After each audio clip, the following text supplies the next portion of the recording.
Seorang wanita meninggal dunia di salah satu kolam renang hotel berbintang di Banjarmasin, Jumat siang.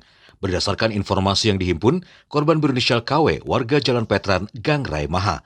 Berdasarkan keterangan keluarga, sehari sebelum meninggal perempuan 22 tahun tersebut memang menginap di hotel bersama 4 sahabat perempuannya untuk berenang.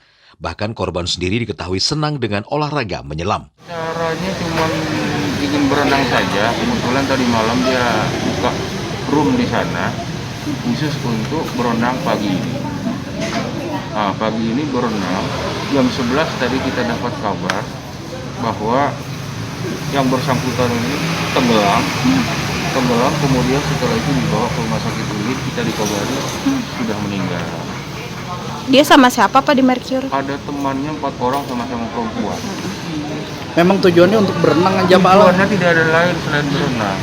Yang 4 ini berenang sama-sama. Katanya benar nggak Pak, ini mau ngukur napas, tahan napas kayak gitu? Iya, kebetulan dia ini kan senang diving gitu loh. Jadi dia mau coba tes kemampuan dia berenang berapa lama.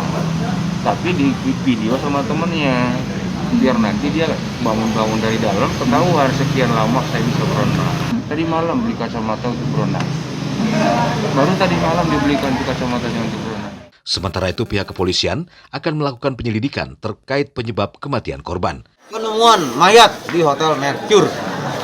Jadi prioritasnya adalah laksanakan sesuai dengan SOP yang ada, dengan perkap yang ada, ya.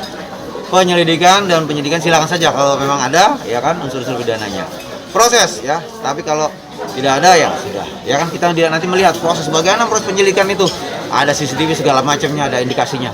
Apakah memang indikasi macam itu atau tidak? Nanti akan dipublikasikan secara terang benderang di press release oleh Kasat Reskrim hasil dari penyelidikan. Kepolisian telah melakukan pemeriksaan terhadap beberapa saksi, termasuk rekan korban. Bahkan pihaknya dikabarkan melakukan gelar internal.